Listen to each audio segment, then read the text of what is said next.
Hello, hello, and welcome once again, J76NY here, or should I say President Anton Rayne of Sordland. We are back in our fictional world of Sordland. Happy Sordland. Happy Swords Unite. If you remember the last couple episodes, we had a pretty contentious meeting with the Chief Justice of the Supreme Court, one of the old guard. We managed to piss him off pretty good by standing pretty firm on our campaign promise to reform the Constitution. I do believe that he is trying to hold on to his power. One of the reforms in the Constitution is going to see us remove the Supreme Court's ability to vote on legislation, which just honestly doesn't make any sense to me.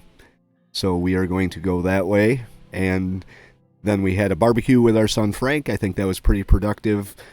We explained our backstory, I guess you could say, to Frank. Told him about our trials and tribulations as a college student during the Revolution and the Civil War. Hopefully Frank understands me a little better. And we are moving forward. You can see the highway project looks to be roughly about halfway done. And right now the only thing we have to do is a meeting on the current welfare situation in City Hall in Narble. Now, if you're watching here on Twitch, I do have the entire story split up into episodes on YouTube. J76NY over there as well. There's a link here on Twitch. If you want to follow from the beginning, head on over there. Interested to know what people think about this game. It's not the usual type of game I play. So leave your thoughts in the comments below. I'm really enjoying telling you the story of Anton Rayne and how he is trying to reshape Sordland into a better place for its citizens. So let's get into today's episode of our For the People playthrough of Suzerain, with a briefing on the current economic situation, or welfare situation. I arrived at the meeting room for my talk with Kiera and Pascal. Before beginning, I took a moment to appreciate the view from the balcony. The mountains of Narble were completely covered with snow. While I was mesmerized by the scenery, Pascal Beaniewall walked up to me. That's a fitting name for this guy. The Minister of Health, Mr. Beaniewall. My Minister of Health was, ironically, somewhat portly, having gained a few pounds since his breakthrough as a best-selling writer, but his authority on social affairs could not be questioned. Such a spectacular view. And this is Kira Walda, my Minister of Education. All the papers recently have been talking about privatization of schools and how it didn't really work, or it did work depending on the perspective of the newspaper, I think it is. So Kira Walda, the Minister of Education, joined us on the balcony dressed in a sky blue pantsuit. Her preference for trousers over dresses had made her the subject of much palace gossip, but it didn't seem to bother her in the slightest. Spectacular indeed, but if you look at the opposite direction, you will see what Sol's decades of neglect did to the city. Most of the people living in Narble are workers, farmers, and their wives and children. They're breaking their backs for close to no pay, all thanks to greedy corporations. Okay, and now we are given a series of choices, and each choice leads us down a different path. That's the choose-your-own-adventure aspects of this game. I am really having a good time going through the story here. I did watch another playthrough from another YouTuber of theirs, and based on the difference in our choices, my story has taken a drastically different direction than his did. So, alright, my intention is to help the working class. Whatever, I'd much rather be in Whole Sword right now. We can't really blame the companies. That's just how they work.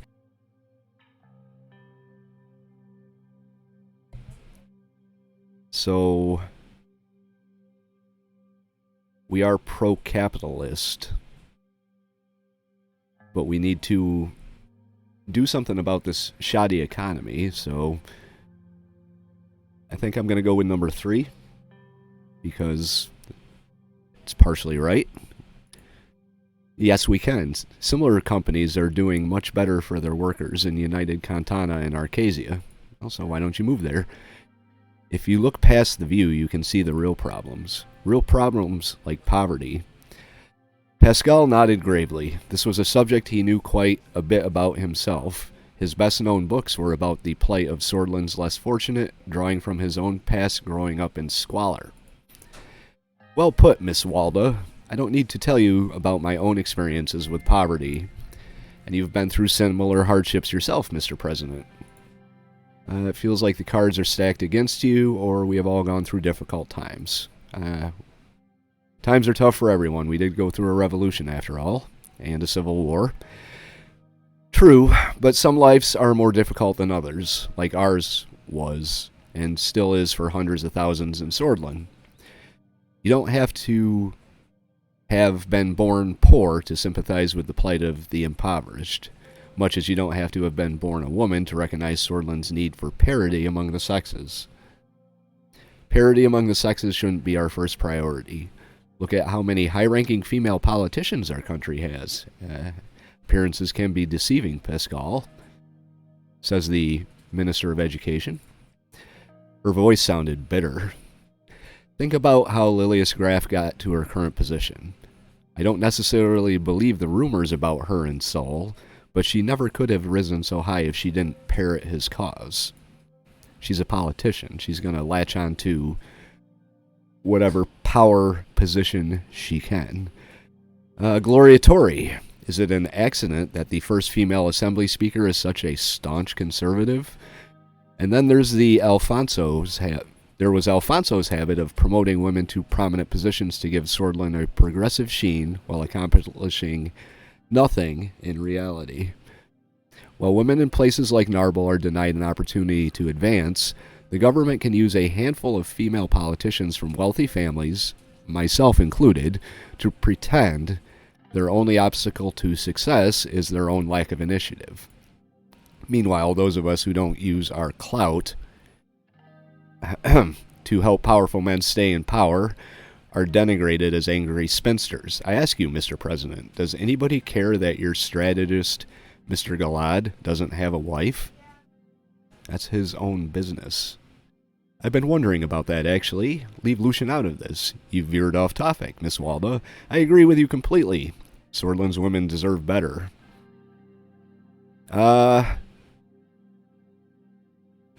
going to go with the choice between 2 and 3 because my chief of staff's personal life is really irrelevant to our conversation. I'm not going to go as far as defending him to her, but I am going to kind of point her back towards the topic at hand. Mr. Bennywall asked. I answered. As I was saying, isn't it about time Holsword addressed this country's real issues, rather than bowing to the wishes of the hawks and the fearmongers in the establishment, and diverting yet more resources to the military and law enforcement? Our welfare, healthcare, and education systems have been decaying since the recession. Sordland's poorer communities are losing hope. Hopelessness and a lack of opportunity can drive people to extreme solutions. We're seeing increased crime, domestic violence, and yes, rising inequality between men and women. Lilius Graff will take care of crime. She's an expert on the subject. Those issues must be tackled from different directions. We need to engage it holistically.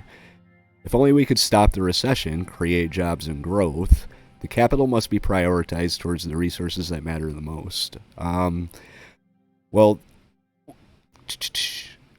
Lack of opportunity, lack of economic development, increased crime, domestic violence, rising inequality could all be kind of put on the recession.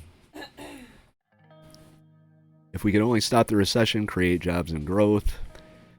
The economic situation does play a huge role in living standards. Our urban and rural disparities are stark, and the recession hit the weakest harder. We can't fix the economy by ourselves. We have to educate the people and let them create new opportunities too. That's a good point. There's another subject I want to mention. I have been working on improving the rights of workers in our country and have proposed a draft bill that is currently being reviewed by our party. Improving the rights of workers, huh? Mr. Clavin has already backed me and given his support. Sordland has fallen behind most countries on this subject, and it is my responsibility to ensure this is not the case. And Mr. Clavin would be Swordist politician who currently serves as member of the Grand National Assembly. He is a member of the USP, leader of the progressive faction of the party. All right, now when you see these little things here, they hot links that pop up into a Wikipedia-style description of the person, the amount of backstory and detail the developers put into creating Sordland and its many cast of characters is really, really impressive. Okay, so I agree we need to improve the standards of our workers. There's always room for improvement, and it's good to hear that you are pushing for it. We shouldn't upset the businesses who are already struggling to stay afloat in this crisis. Sounds like a costly bill for such a low priority issue. There's always room for improvement, and it's good to hear that you are pushing for it. Appreciate the kind words, Mr. President. I will not let you down. It also is a matter of life and death. Every decade we hear of some horrific accident due to employers' disregard for their workers' safety. So would you back the bill when it arrives on your desk, Mr. President? I would be very interested in supporting it once it's finished. To make a decision, I would need to evaluate the contents in detail. I don't think this is time for such change. I want to know more before I decide. I'm not going to commit right now. Understandable. You will receive all the sections in an outline. It's getting a little cold out here. Let's head inside and continue our discussion. We headed back inside. The meeting room was already prepared for state business. Small gifts for each of us had been placed on the table by the municipality. We took our seats. Let's start with our health overview. Let's talk more about Kira's plans. Okay. Swordist education is free, but we have a very outdated system that I want to reform.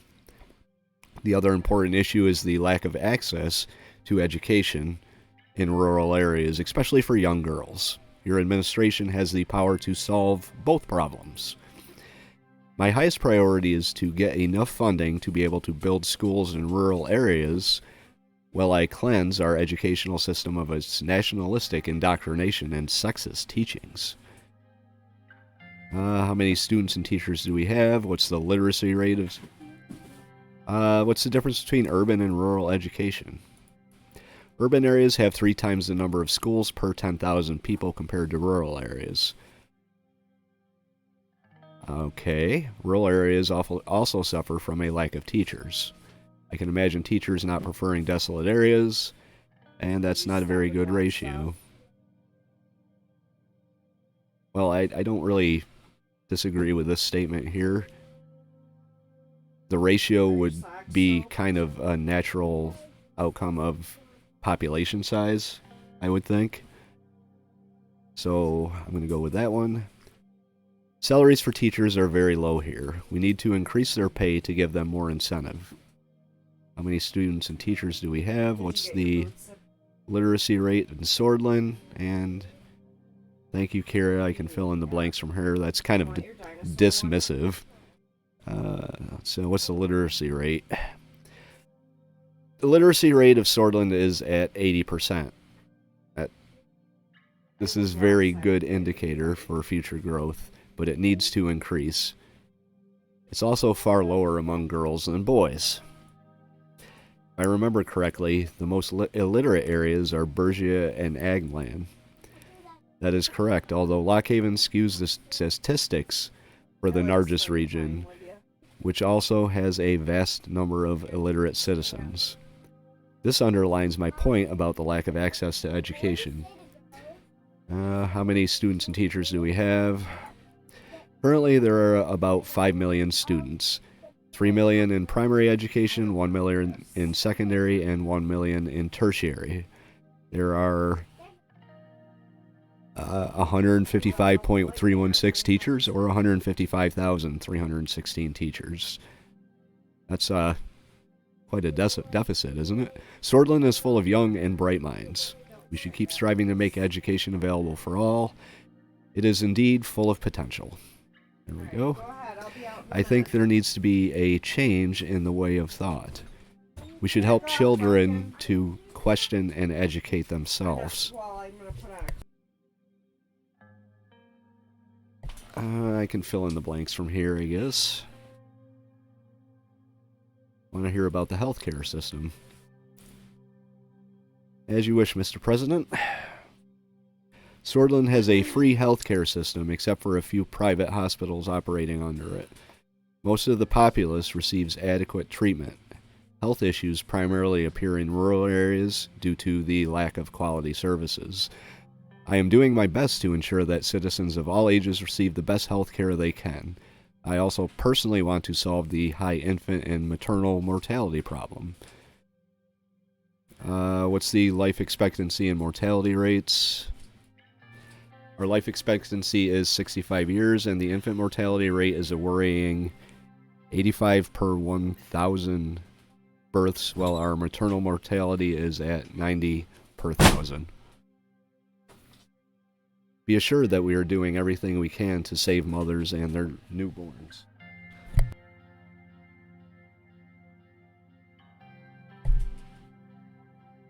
Those numbers are saddening indeed.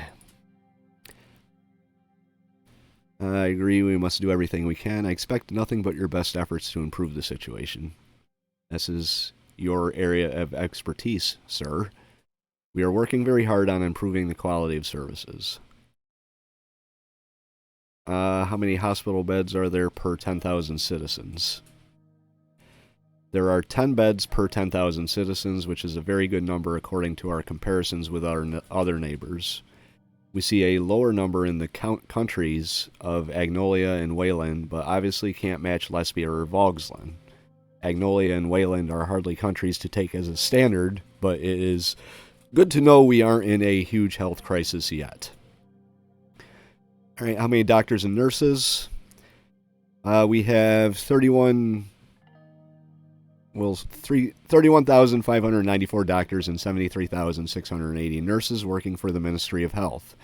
This is a high number. What I think is, I don't want to be rude, but out of those numbers, how many are in the urban and rural areas? Not a bad point. The data shows that per 10,000 people in urban areas, there are about 11 doctors, while in rural areas, there are only 3.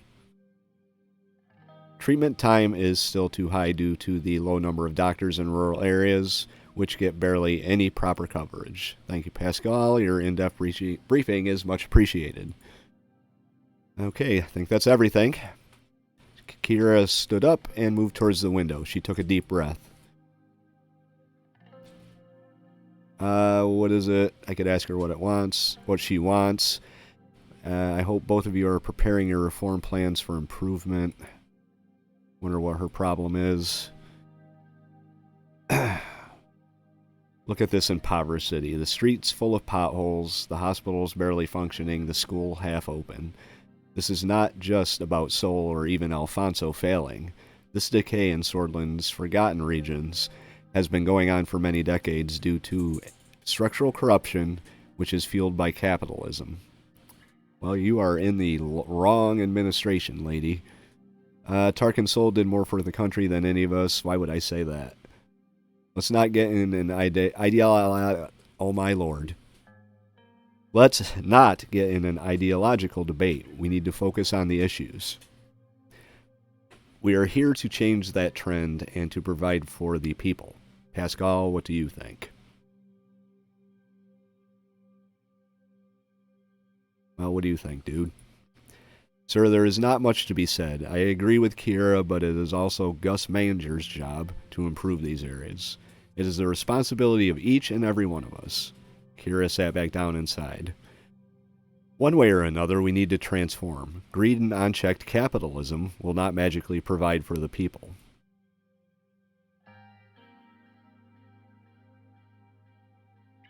Okay, I'll ask her first. My plans require an increase in the government budget, which currently is 0. I aim to solve the problem we highlighted with the allocated money.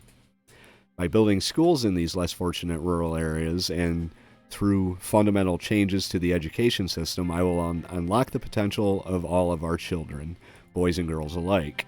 Our election mandate was to improve education. We will deliver on this. Interesting, I thought we had a quality of service problem. Isn't Swordlish education lacking in... Isn't... Alright, well, we promised to improve education, so we will.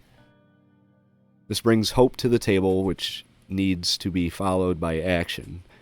There is much to be done, and if we are given the budget, there will be opportunities to implement policies that push education to the next level. Wouldn't a promotion of private education help create additional funds? Yes, but at what cost? I'm not a supporter of the private sector in education, because at the end of the day, they are focused on profit first. What are you working on, Pasquale? I personally want to improve the low quality of healthcare in the rural areas, so she wants more money for education. He wants more money for healthcare. Money that we don't have. So I created a draft plan to increase the salary of doctors and to upgrade the equipment of the hospitals. I can do more with an increased budget. Additionally, a privatization plan to promote private investment in the healthcare system would allocate extra funds. Isn't access to healthcare in rural areas the issue? Quality of healthcare in less fortunate areas matter more. I thought you said that the access wasn't there because of the lack of doctors. Access is an issue, but not as critically as the quality in these areas. The lack of experienced personnel or equipment causes bad treatment, resulting in many deaths. I do hope to create competition and increase the quality of healthcare with the privatization effort. A private healthcare system would increase the price of treatment and make access worse for the average citizen, which I don't agree with. The decision not to promote more state control would cost the people dearly. That's not what my administration is going to be about. Sorry, hate to break the news to you. My expectation from our government is that we understand and focus on the needs of the people. We are elected representatives of our people, and we will prioritize their needs. There are other significant issues that we need to focus on, like security. I appreciate your briefings and plans. We will reconvene at the budget meeting. And Minister Walda, I have bailed out people in need instead of business. Trust me, my priorities are correct.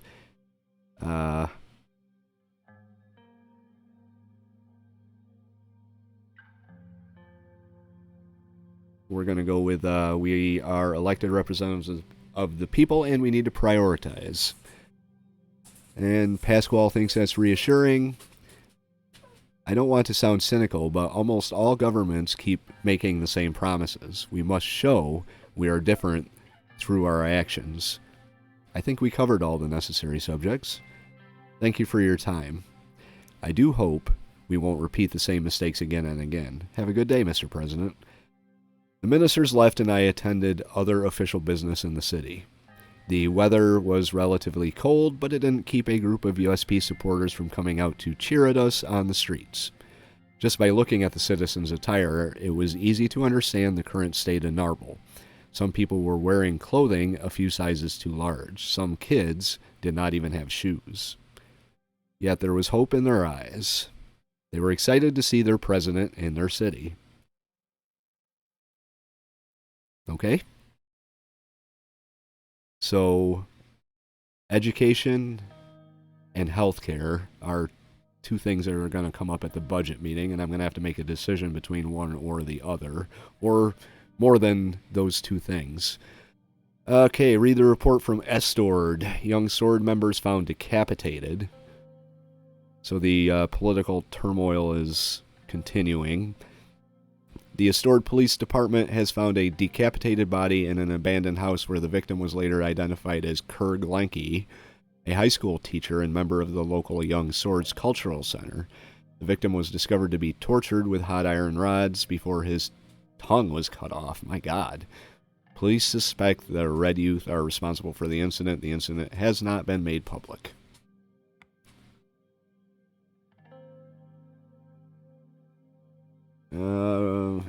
Okay.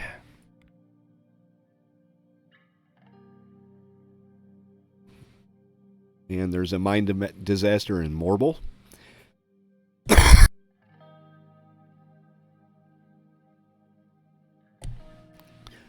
coal mine has collapsed in Morble. Emergency response teams were dispatched immediately. Due to the sheer size of the disaster, additional manpower and supplies were requested from nearby cities. Initial investigations show that an underground fire has started due to the neglect and working situation by the Needham Mining Corporation. Current death toll is 82 and climbing. Not good. Anything else before we see what's going on in the capital? Oh, look at all that. In order to stop the operation of youth organizations with potential links to instability, that's something I'm going to have to decide on. And we got a couple reports to read. The NFP on reforms, Casario Keebener, leader of the NFP, has announced today that the NFP is completely against any threshold reform. He specifically emphasized that this would lead to unwanted elements entering the assembly and that he is outright against any changes to the 10% threshold, which goes against what I think. So we're at odds with our own party. Workers' Rights Bill nears completion. The Workers' Rights Act of 1954, proposed by Albin Clavin and supported by Minister of Health Pascal Benawal, is being prepared for the first draft review. Voices from the labor union showed strong signs of support. The session dedicated to the bill in the Assembly proved contentious. The people that form the backbone of the Sordland economy will finally be protected by extensive laws, Katrina Horton said, receiving both cheers and boos. She is the Sordland labor leader and a bludish. A blued. She's a blued. Born in Dyer. So we could have been neighbors. Because I was born in Dyer. Ban youth organizations. This is going to be a tough choice because they are causing a lot of havoc, but I am pro-democracy, pro-free freedom of speech. This is, it could be taking us down a dangerous path if I decide to do this. Unless I ban them both. That is an option. I could ban them both. An investigation on the influence of the Young Swords and Red Youth organization on the post-assassination unrest has concluded. Both organizations haven't officially organized or called for illegal action, but several low to mid-level leaders from both have links to insightful actions that led to deaths, injury, and instability. This allows us to ban the organizations.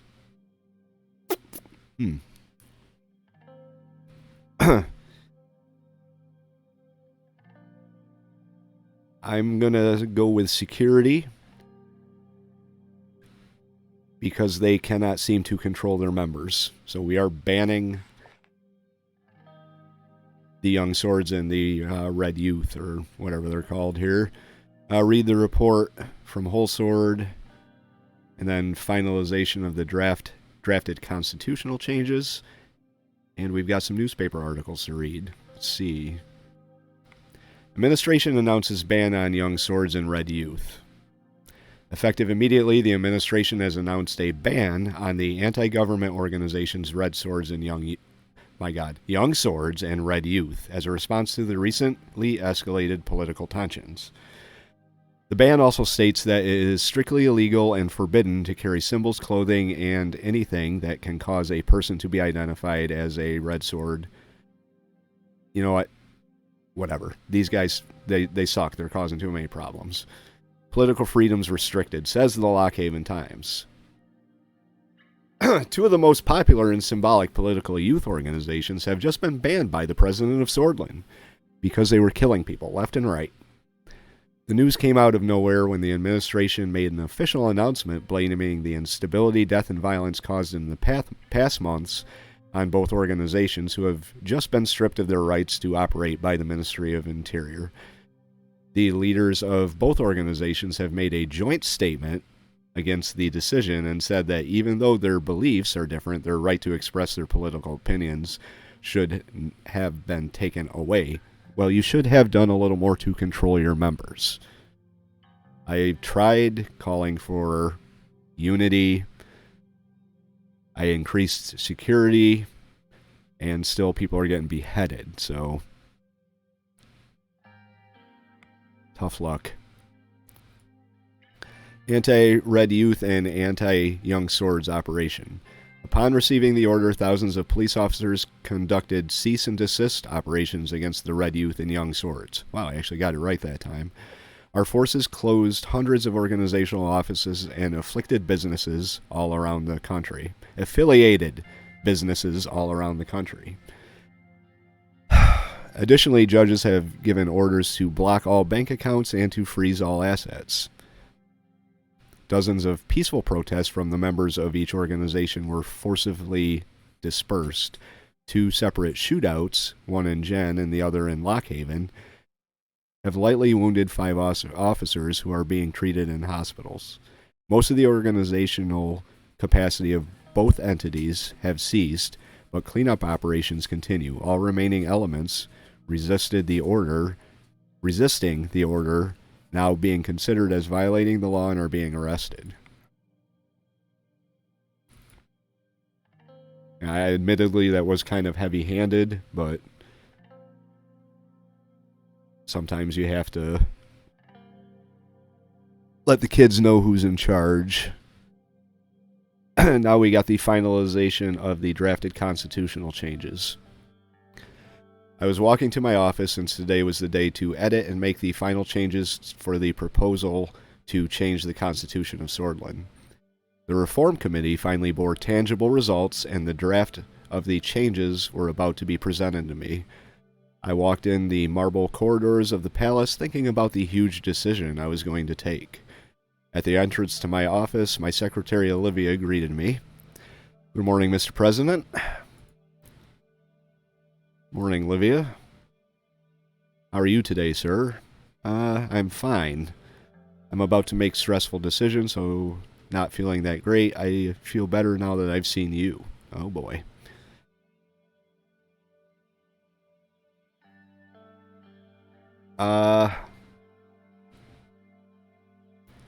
I'm feeling a bit stressed about this decision, so... She paused before taking my coat. It looked like she had something on her mind. "Mr. Rayne, can you give me a hint about your reform plans? If you ask me, taking away the judge's immunity is long overdue, but it might anger a lot of people in these halls. You'll find out with the rest of Sordland, sweetheart." I'll take that into consideration. Nothing's been decided yet, or mind your own fucking business. Nothing's been decided yet. I hope you keep me informed. I'll take your coat now. Olivia left to hang up my coat. I entered my office and sat down. Not long after, Peter, Lucian, and Naya arrived. "Good morning, everybody." And good morning. Time to finally get this proposal going. Peter placed the draft in front of me. "After your modifications, we will be starting the process." Can we go over each of the points that are in discussion for the draft? Probably a good idea. Well, apart from the first 2 sections of decreasing the Supreme Court's authority and limiting the presidential vetoes, nothing else has been agreed on unanimously. We could start talking about Section 3. This is about the impeachment process of the president. Currently, in cases of high treason and breaking the Constitution, the Supreme Court may impeach and try the president. Most reformists want the impeachment to be initiated by the Assembly. They think they do not have any power over potential rogue presidents that would abuse their power. Not sure if it is correct to chastise the president this much, though. The Assembly should have oversight over the president. We're going to go with that one. This law is particularly dangerous for you in this case. We will be going against the old guard, and if we prove to be successful in the assembly, they will be looking for anything they can to declare unconstitutional to tackle you. All they need is the Supreme Court to impeach you. What if they don't succeed? The court can have me impeached for this. Maybe reforms are not such a great idea after all. Too much of a risk. I like my job. Let's go, I don't know, go hire some teachers or something. We should define a better impeachment process. We could even remove impeachment altogether. Should define a better impeachment process. We will be collaboratively working on the specifics. Section 4. This is regarding the appointment of ministers. Currently, the president is free to appoint anyone from the member of the assembly.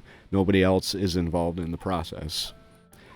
There is definitely a demand to involve the assembly in the process.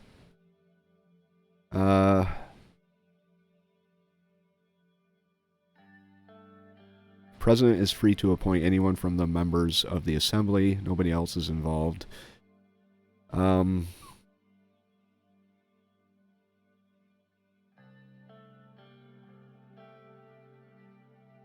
We could introduce a confidence vote. I mean, that's kind of what we have here. They have the confirmation hearings. We could introduce a confidence vote, because I don't think the assembly should be the ones picking my ministers. That was my suggestion as well. Well, hey, I'm sure the reformists would completely support that. The 5th section is about our infamous electoral threshold. Most reformists want to lower the threshold as much as possible. Mr. Richter and his PFJP definitely want to see changes on this topic. They find our 10% threshold to be anti-democratic, which is something I also agree with. Yes, but this is a delicate matter. The party, and I mean not even Albin, wants us to change the threshold. They think that this would destroy our party in the long term. If our party is strong enough, I don't see the issue with it. And from the massive majority that our party has, I don't think it is going to be an issue. Not wrong. The 10% threshold is what they allowed us to control half the assembly with only a 30% majority in the election. But the high threshold is the reason why Swedish politics has become so isolated. We should definitely work to decrease the threshold for better representation. Do you think it would hurt the party? And this is out of the question. I'm going to go with the first one. I think that having limitations on the representation is not a good idea. You're right. Even after Sol's resignation, we still have 3 parties in the assembly. Even Mr. Keebner's NFP was barely elected. Don't forget that the Communist Party and Workers' Party of Bludia both had close to 10% of the vote in the last election. You would be opening their way into the parliament in the future if you were to decrease the threshold. It is important that you realize this. I understand that, Peter, but they are representing people of Sordland, so if they can get more than the 10% or more than whatever percent we decide to lower it to, then they should be allowed just as much a voice as everybody else. Give me 1 second to shut this fucking dog up.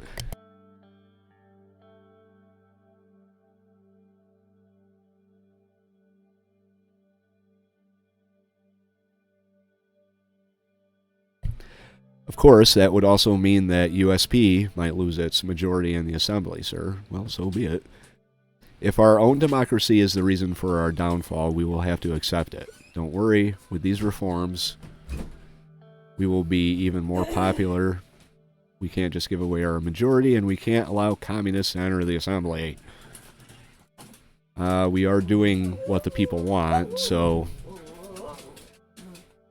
with the reforms, we will be even more popular.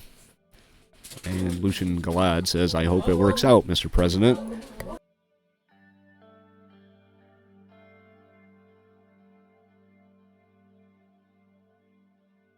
Lucian continued with the next section.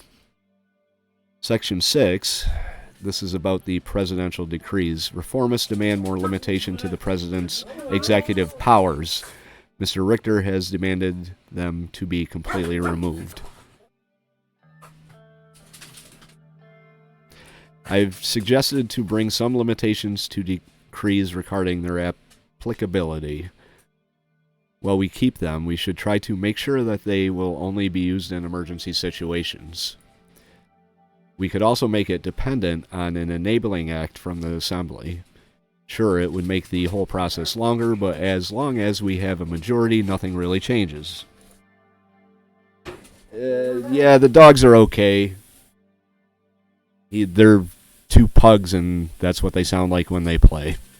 But they are perfectly okay. Thank you for asking. How are you doing today, Randall?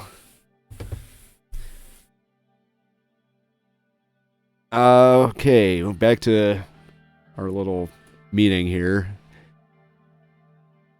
I don't think presidential decrees need any reform. We'll work with the reformists to limit the use of decrees. Sounds like a good idea to me. Bronze will probably demand that we remove them completely, but he forgets that Sordland is a presidential republic. Next one is Section 7, term limits. Uh-oh. I don't aim to leave this anytime soon. We keep the unlimited terms. Term limits are necessary, and then act dumb, and like we don't know about it. So term limits are necessary. Nia Morgana agrees. We can't allow someone like Sol holding onto a seat for 2 decades again. And then Peter, hey, if people keep electing one person, that means they really are content. The masses are scared of change. Even Sol knew he had to leave. But we will leave it to the president to decide. Yes, he did, but it took a long time. I agree. People should be able to elect the same person if they want to, which kind of goes exactly against what I just said. Yes, he did, but it took a long time. Now I'll move on to the 8th section. We are reaching the end. It's the question about the immunity of the judges. While the anti-old guard sentiment is increasing, there are talks that taking away their immunity would give us authority over judiciary. I do not support taking away their power for yourself, Mr. President. The judiciary must be independent and long-lasting, but they're a bunch of dicks. While I agree that the current court members are problematic, this is no way to resolve it. The law is supposed to ensure the judiciary's independence by giving legal protection so they can't be pressured. She's got a good point. Well, they need absolute immunity in theory, but look at what reality got us. We've got to deal with the most corrupt Chief Justice in the world with no chance to deal with him. We should impeach, but not that. It's not fair. We should crush the old guard to clear the way for future reforms. Maybe we shouldn't make the Supreme Court our enemies just yet. I think I already did that, so...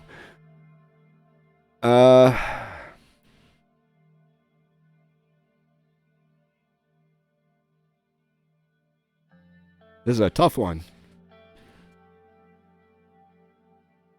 We should respect their immunity, or...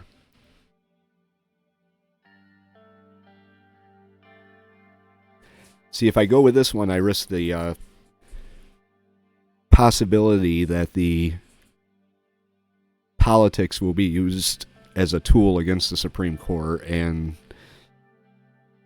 I'm going to have to go with respect their immunity. That might be the best thing to do for now. If we agitate the court further, we might lose our chances with Mrs. Edmonds as well. So it's kind of a give and take type of situation with the Supreme Court. We'll want to get rid of their ability to influence or have a vote on legislation, but we are going to let them keep their immunity. That I am calling this For the People playthrough.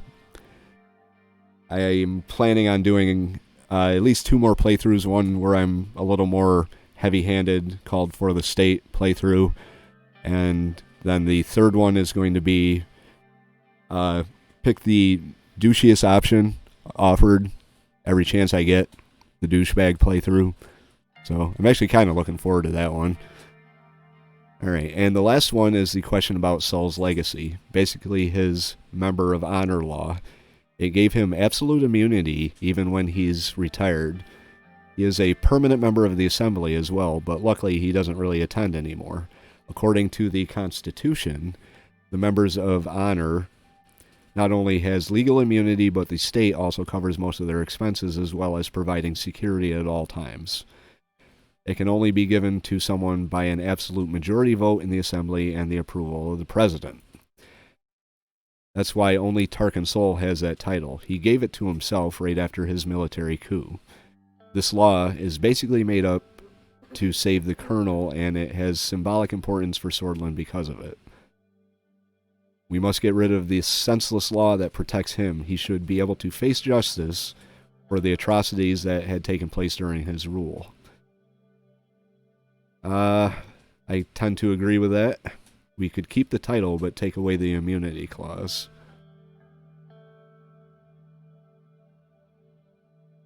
I think that seems like it'd be the best option there. I think that's the only reason why it exists, is the immunity clause. So, well, in name, you will still have the, what was it called? The member of honor. Won't really mean too much. That would be enough to hold him accountable for his actions, but why would you want to keep such a title, Mr. President? Regardless of him, I see no problem in having a special title for great heroes, which I don't think Tarkin Sol was, so it's just a title. Words, words, words. Well, regardless of what Mr. Rayne decides, we will need to work together to push this agenda. Just broke my rose. Alright, let's start working on the draft. Oh boy, look at all this. We get to make lots of decisions. According to Section 77 and 82, the President may veto a bill by returning it to the Assembly with a written statement.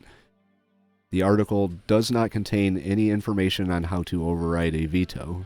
As a consequence, the President has an absolute veto power that cannot be overridden by the Grand National Assembly under any circumstances. The new Constitution will allow the Grand National Assembly to override a veto with 3/5 majority. The new Constitution will not include veto powers. The President may not block any legislation passed by the Grand National Assembly. Let's limit the veto powers, but not remove them completely. According to Article 5 of the Constitution, an amendment may be proposed by members of the Assembly with at least 150 signatures. A 2/3 majority vote in the Grand National Assembly and a simple majority vote in the Supreme Court is required for the amendment. As a consequence, the Supreme Court, which is not part of the elected legislative branch, has enormous power in the amendment process. And we are going to pull the Supreme Court's vote. Easy choice on that one. It's the only option. According to Article 17, the President of Sordland is not responsible for the actions performed in the exercise of presidential duties, except in the case of high treason or violation of the Constitution. In such cases, the President may be impeached by the Supreme Court in joint session with an absolute majority of its members. Therefore, the impeachment process only includes the Supreme Court, and it gives them great power over the executive. The Assembly and the Supreme Court may impeach. The Assembly,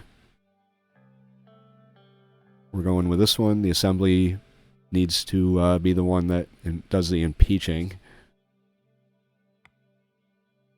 According to the Constitution, the President appoints the ministers to the Council of Ministers from elected members of the Assembly. This requires no confidence vote from the Grand National Assembly. Confidence vote will be required. The President may nominate ministers, which will require a confidence vote from the Grand National Assembly for their appointment, or the Grand National Assembly may nominate a list of ministers which the president may appoint.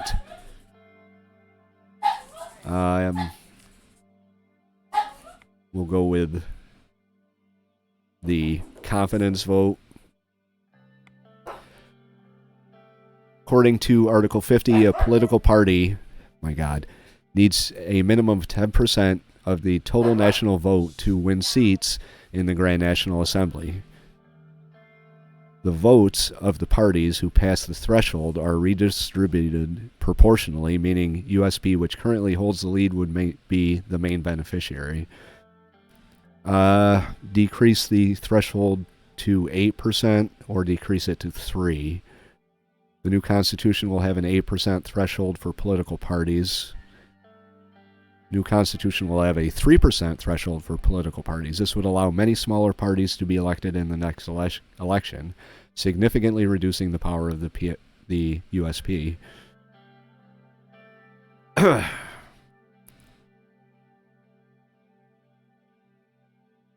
What do you think? What do you think, Randall? Should we go with 8 or 3? I'm decreasing it. I didn't know there was going to be a percentage choice.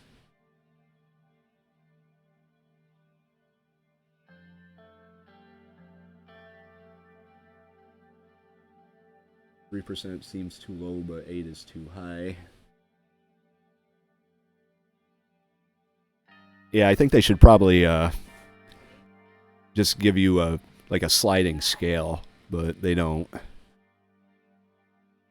Well, the people do want more representation, so we're going to go with 3. This is going to piss my own party off.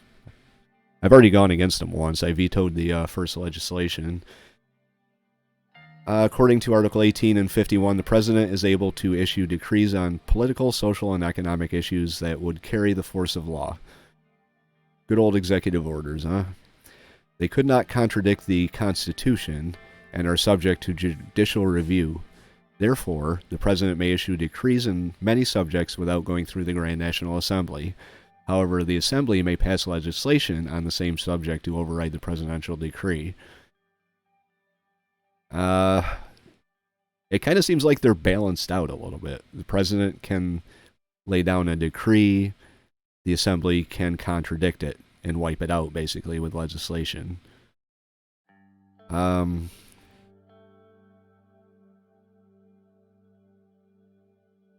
Remove decrees. The President will not be able to issue decrees that would carry the force of law without an enabling act from the Grand National Assembly. The President will not be able to issue decrees that would carry the force of law, making the Grand National Assembly the sole lawmaking authority.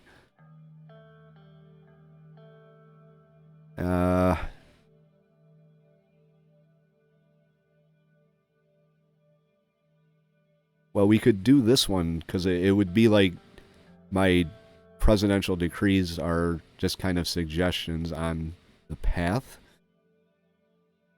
But I see the point in removing the decrees.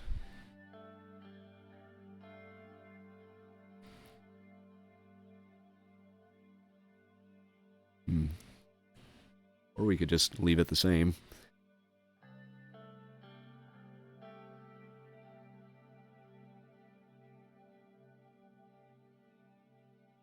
The President will not be able to issue decrees that would carry the force of law without an enabling act from the Grand National Assembly. I'm going to go with this one, so it kind of keeps the act, or the decrees, but it needs to be approved.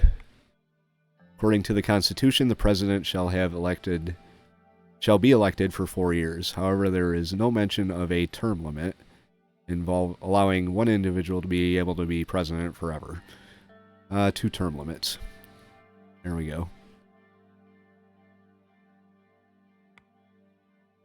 Constitution gives the justices of the Supreme Court total immunity and describes no procedure of impeachment, making them untouchable by the other branches of government.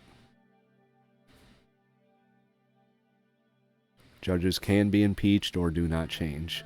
The Supreme Court justices may be proposed to be impeached on the legal grounds of unconstitutional behavior.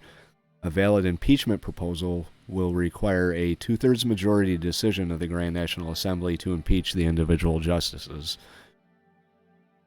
Oh, it's the whole immunity thing.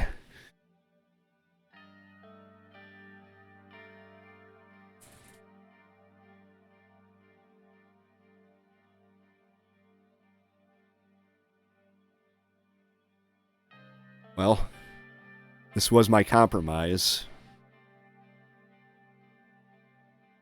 Take them out of the legislative process, but let them have their immunity.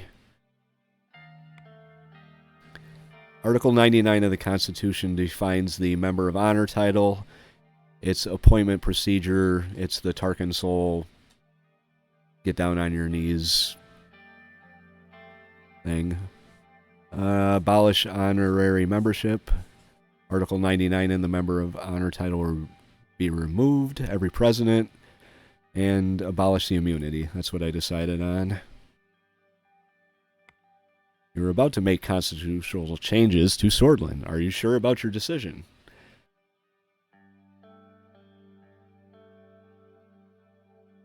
Yes, let's do it. Make a choice and stand by it. After I made the final changes for the proposal, I showed it to my team. They read the changes and discussed it among themselves. Lucian spoke afterwards. Looks like the amendments are ready to be proposed. But I have to say this, too. The new electoral threshold will be really difficult for the party to accept. Our guys are not fond of that idea. Well, fuck our guys. That's true. It will be tough to get all of their support. Some of our members may try to openly fight against this. We'll figure it out. I will make sure the party follows me. I'm prepared to reconsider if it comes to that.